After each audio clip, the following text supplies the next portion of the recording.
Coucou mes chères tricoteuses et tricoteurs, je suis ravie de vous retrouver pour un nouvel épisode de tricot au rythme de Calypso.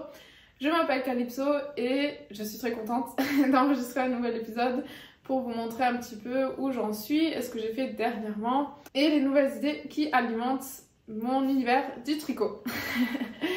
Donc aujourd'hui j'ai préparé plusieurs petites choses. Pour commencer, j'aimerais bien vous montrer les deux designs que j'ai réalisés dernièrement. Donc je vais commencer par le cardigan que je tricote en collaboration avec Mademoiselle Uruguay. Le voici, il est terminé, il est très beau, je suis très contente du résultat.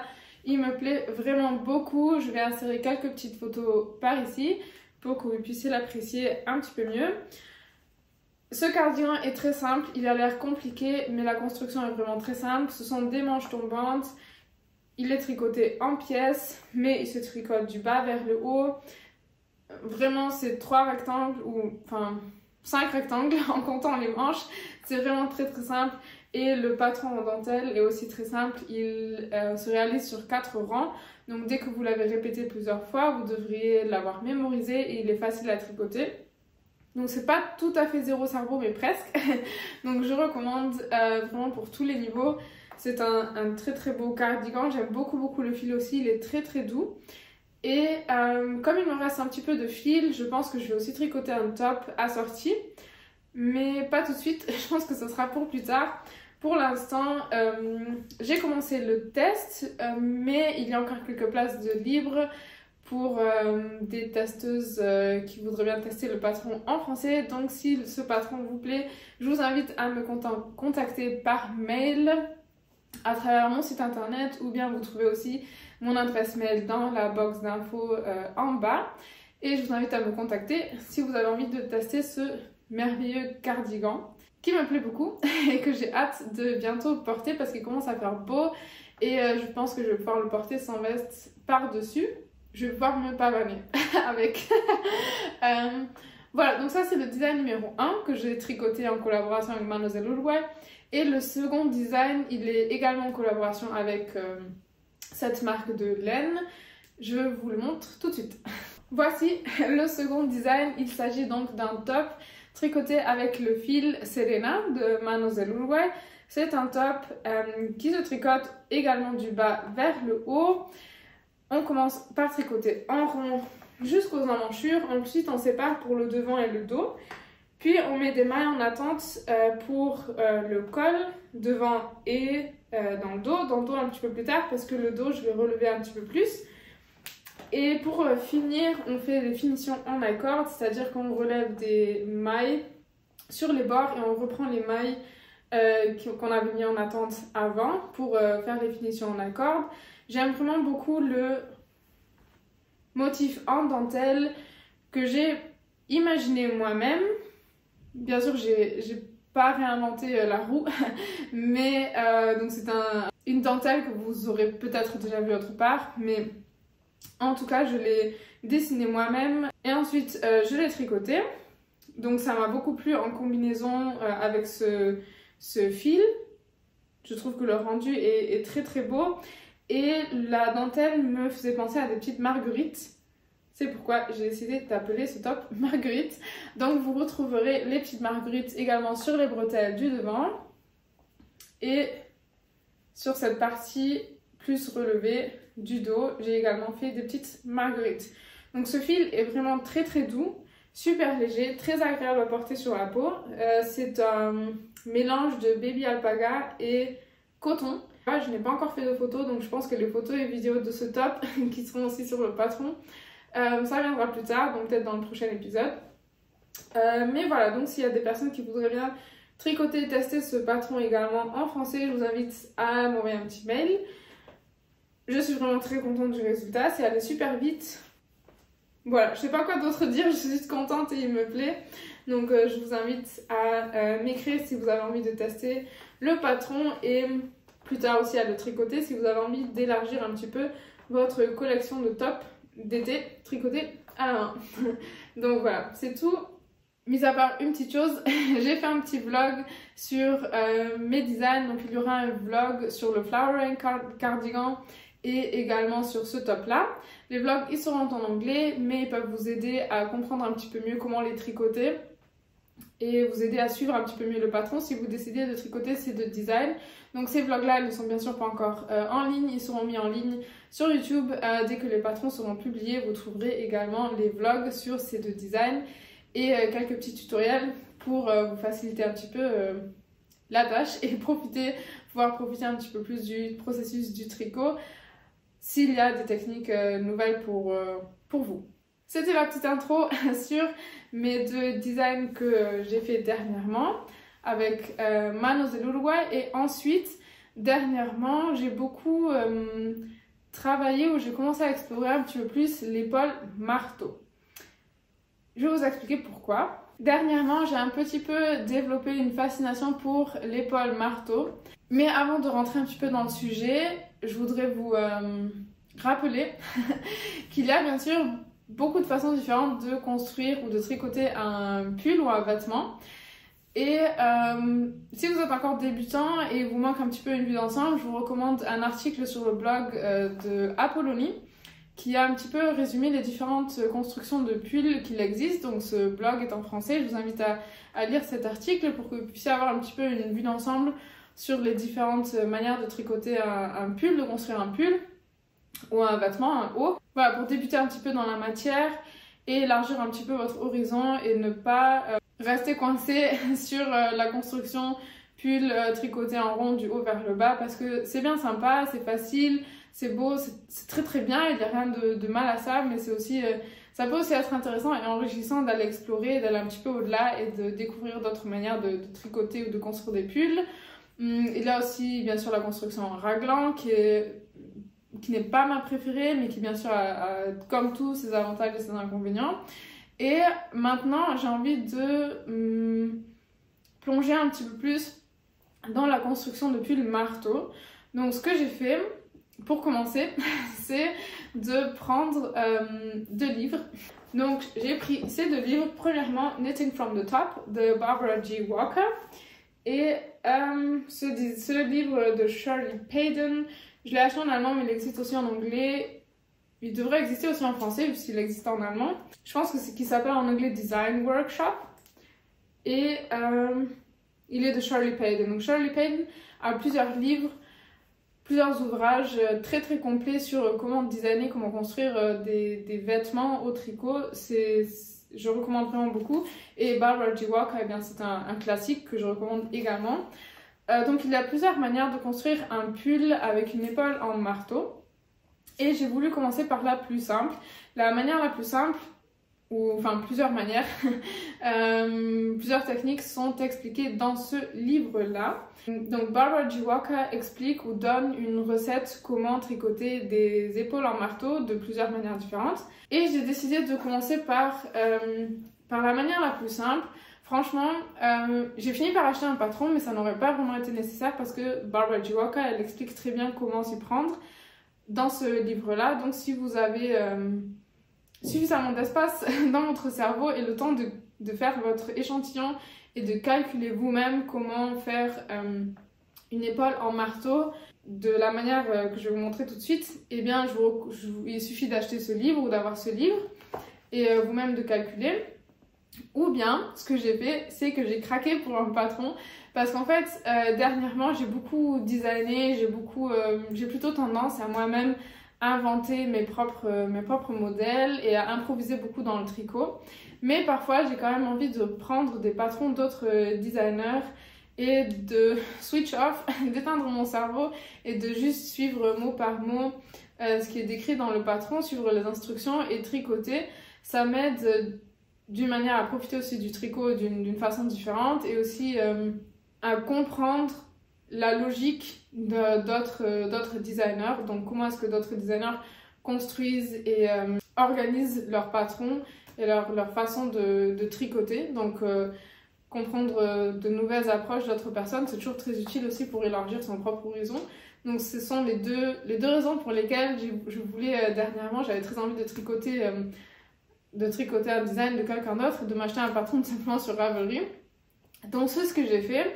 J'ai trouvé deux patrons d'épaules en marteau qui m'ont plu. Donc le premier, C'est à mon avis la manière la plus simple pour débuter dans l'épaule marteau. Et il s'agit du patron Lakes T de Ozeta. Donc son design m'a vraiment beaucoup plu, je le trouve très élégant, c'est un classique qu'on peut porter au bureau, pour des activités pendant son temps libre ou pour aller au resto. Donc je trouve que c'est un très très beau design. Et la construction est vraiment très simple. Donc j'ai été contente parce que j'avais aussi... l'année dernière, j'étais au Barcelona Nets Festival et quand j'ai vu ce design-là, je me suis dit, ah, je vais en premier ouvrir mon armoire et, avant d'acheter le patron et voir si j'ai pas un fil qui pourrait fonctionner avec ce patron-là. Et chanceuse, dans ma petite collection de fils, j'ai trouvé un fil qui se mariait parfaitement avec ce patron, donc je vous le montre tout de suite. Il s'agit de ce fil-là, c'est un fil de Casasol fait à la main en Espagne. Il s'agit de 100 mètres de coton, 100% coton, pardon, 300 mètres sur 100 grammes. Donc ça s'appelle Organic Cotton Detox. Et c'est un super beau fil, j'aime beaucoup la couleur. Quand je l'ai acheté, j'étais pas trop... Je voyais la couleur un petit peu différemment. Maintenant, elle me plaît encore plus. Je trouve que c'est une espèce de couleur vanille qui me plaît beaucoup. Et j'ai fait l'échantillon avant d'acheter le patron. Et l'échantillon, il collait assez bien avec les... Mon échantillon collait assez bien avec les mesures et l'échantillon recommandé dans le patron. Donc j'ai décidé de l'acheter. Donc c'est 100% coton, je n'ai pas l'habitude de tricoter avec du coton. Je pense que dans mes débuts au tricot, j'ai tricoté plusieurs tops d'été. Enfin je pense pas, je sais, parce que je les ai encore, j'ai tricoté plusieurs tops il y a une quinzaine d'années ou plus. Plusieurs tops d'été en coton. Ça fait très très longtemps que j'ai pu tricoter en coton parce que le coton, à l'inverse de la laine, n'est pas élastique. Donc c'est assez dur. Par contre, ce fil-là, je le trouve vraiment très doux. Il est peigné, ce qui est marqué sur l'étiquette en tout cas. C'est un coton peigné, donc il est vraiment très doux. Et même s'il est un peu dur au tricot, par manque d'élasticité, je n'ai pas encore eu mal aux doigts, donc ça va, je profite. Et voilà, donc l'échantillon était très bien. Le rendu du fil aussi me plaît vraiment beaucoup. C'est pourquoi j'ai décidé d'acheter ce patron Lakes T de Ozeta. Je vais vous montrer où j'en suis. Donc voilà cette construction qui est vraiment super simple. On commence par tricoter ces deux rectangles que vous pouvez voir ici. Ces rectangles, ils vont venir se placer sur les épaules. Et ensuite, on remonte des mailles sur le côté long, sur le bord long. On monte des nouvelles mailles au milieu pour le col et on vient relever des mailles sur la deuxième épaule. Donc ça c'est le dos et ça se place comme ça. Voilà, et sur le dos on fait des rangs raccourcis pour que ce soit mieux adapté aux épaules. Donc ça me plaît vraiment beaucoup, je profite énormément, j'adore tricoter ce design. Je le trouve idéal pour s'initier aux épaules marteau. Et c'est vraiment très simple. Donc franchement, ça n'aurait pas forcément été nécessaire d'acheter le patron d'Ozeta. J'aurais très bien pu le calculer avec les explications et avec la recette du livre de Barbara G. Walker. Par contre, comme je vous l'ai déjà dit, j'avais envie justement de tricoter le patron de quelqu'un d'autre et juste de m'asseoir et de ne pas réfléchir et de ne pas avoir à faire les calculs moi-même. Et quand on achète un patron qui est super basique, ça permet aussi à partir de là de faire des modifications et peut-être plus tard, si je suis contente du résultat et si j'ai envie de tricoter un pull ou un haut qui est similaire, mais je peux à partir du patron le modifier et ajouter un petit peu une touche personnelle. Donc ça aussi c'est un avantage d'acheter juste un patron d'un designer indépendant. En plus, c'est toujours bien de soutenir des designers indépendants. Voilà, donc ça c'est la première, une des manières de tricoter une épaule marteau qui est super simple et super élégante et super efficace. Donc je profite beaucoup, je trouve que le rendu du fil il est super beau, c'est super doux et je pense que quand je l'aurai porté et lavé plusieurs fois, ça tombera très très bien et ça deviendra encore plus beau. J'ai monté la taille M et je tricote avec une aiguille 3 mm il me semble et pas 3,5 comme recommandé dans le patron. Voilà, et j'espère obtenir cet effet un petit peu oversize, c'est pourquoi j'ai monté la taille M alors que normalement je suis plutôt S ou XS. Mais voilà, je voulais être sûre d'avoir un petit peu cet aspect oversize et je pense que la taille elle va très bien m'aller parce que je n'avais pas exactement l'échantillon. Je pense que j'avais une maille de trop, une maille de moins, je me souviens pas. Mais voilà, je pense que ça devrait très bien aller. Et j'ai vraiment hâte de le porter en fait. Ça me remplit de joie en ce moment, ce projet, il me fait vraiment grand plaisir. Donc ça c'est une des manières, je pense la manière la plus simple de construire une épaule en marteau. Ensuite il y a une deuxième façon que j'aimerais bien rapidement vous présenter maintenant.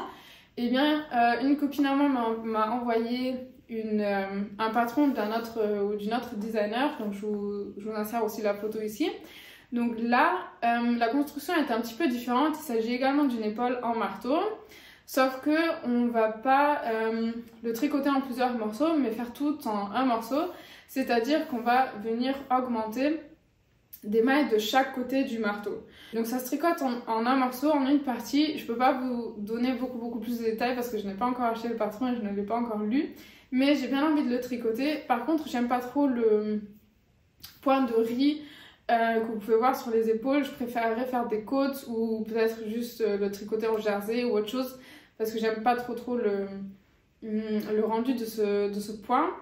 Et donc c'est un exemple de patron qui me plaît et que j'aimerais bien acheter, mais que je vais certainement modifier parce que je ne suis pas à 100% convaincue. Donc ce qui m'intéresse particulièrement de ce patron, c'est comprendre la construction et le prendre comme base de départ pour ensuite, moi, le réaliser à mon goût. Voilà, donc on verra, ça ce sera le projet à venir et j'espère, je n'ai pas encore regardé, si le fil que j'ai en tête pour monter ce deuxième cardigan ou ce deuxième vêtement plutôt, en épaule marteau, je n'ai pas encore regardé. J'ai un fil en tête, mais il faut que je vois si l'échantillon il colle ou pas, mais bon, sinon il faudrait que je calcule un petit peu et ça devrait aller. Donc ça c'est un petit peu mes idées à venir, ce que j'ai envie de faire à venir.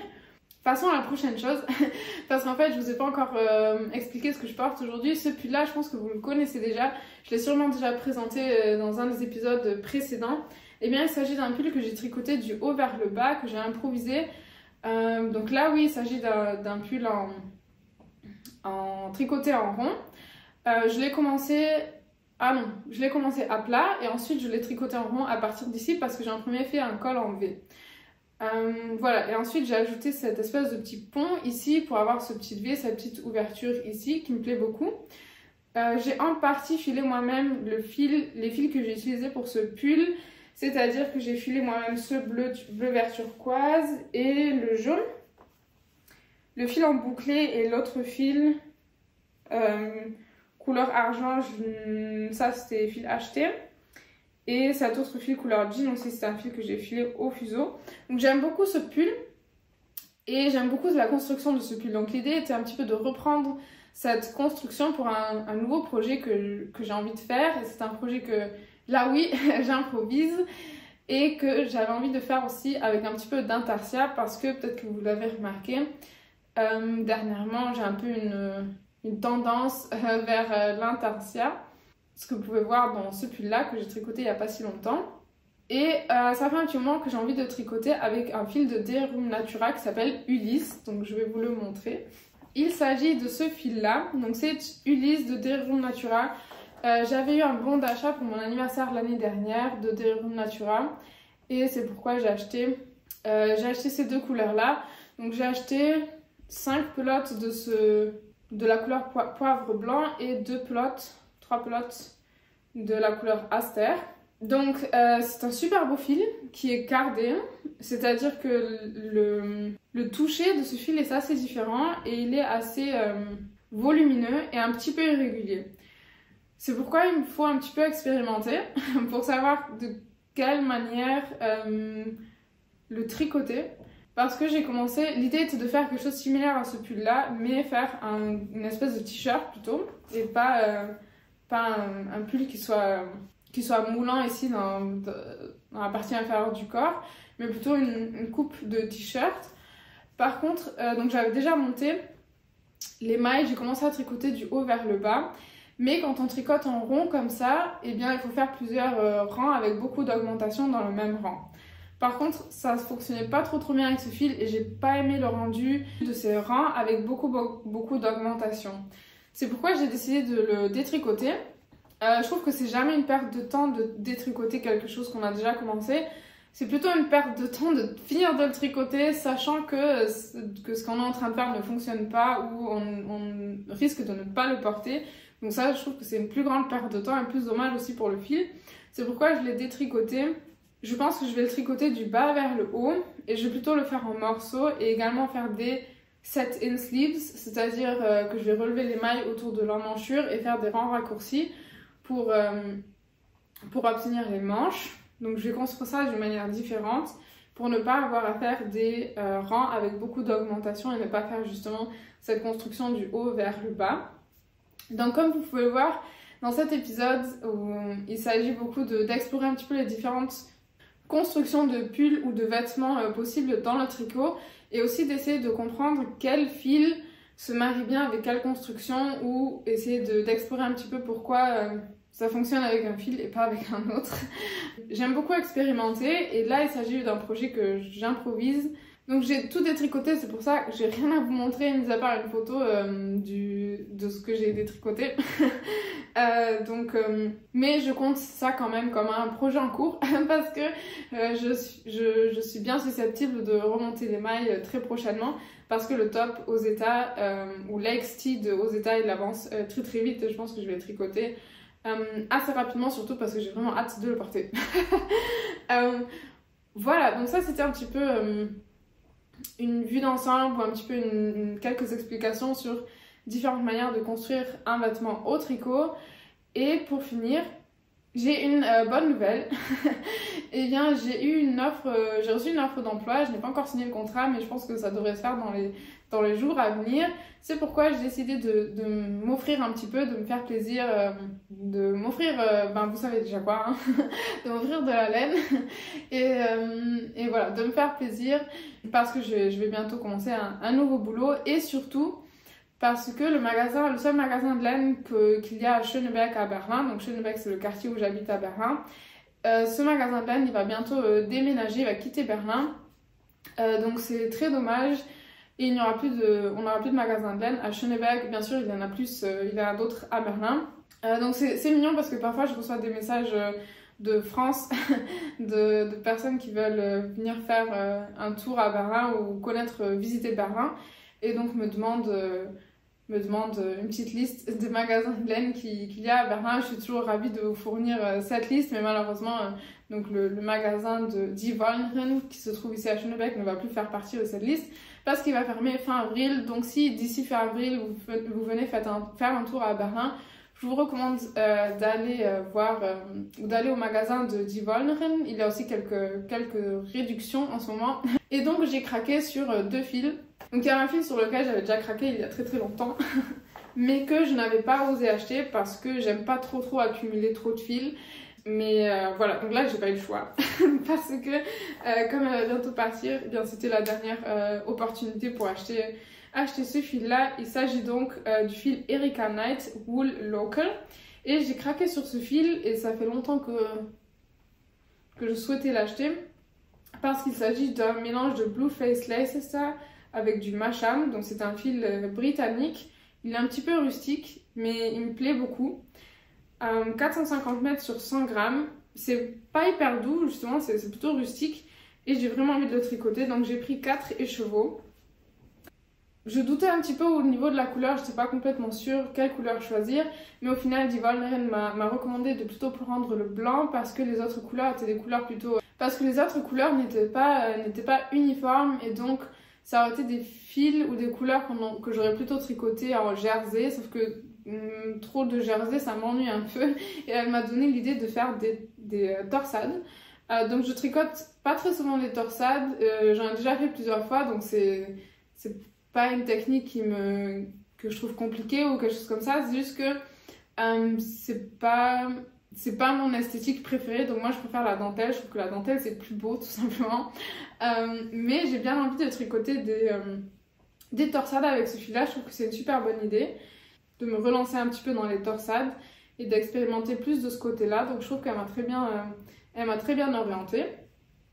Et la couleur est donc super belle. J'ai pas beaucoup, je pense que j'ai pas vraiment de pull entièrement blanc qui soit super élégant et super classique avec de belles torsades. Je pense que ensuite c'est facile à combiner avec d'autres vêtements, avec créer différents looks avec. Donc j'ai hâte, on verra quand est-ce que je vais tricoter ça.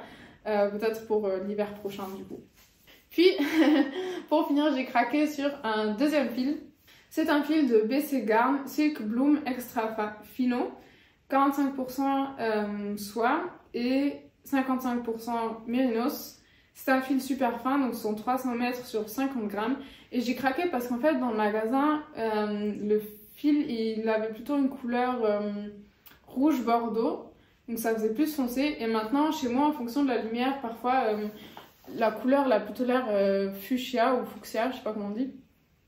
Mais voilà, bon, la couleur, elle me plaît beaucoup de toute manière. Et le fil est super doux, donc je pense que ça deviendra plutôt une blouse en dentelle.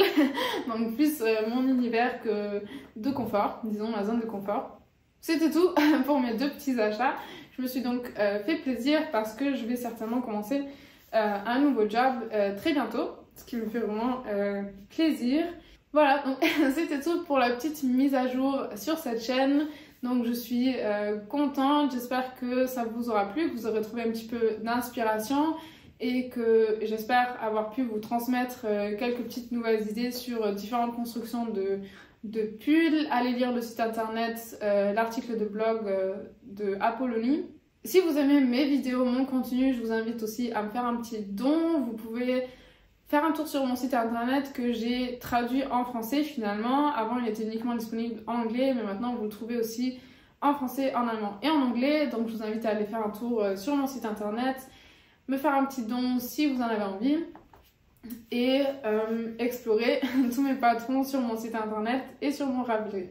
Donc je vous fais de gros bisous et à la prochaine. Ciao ciao.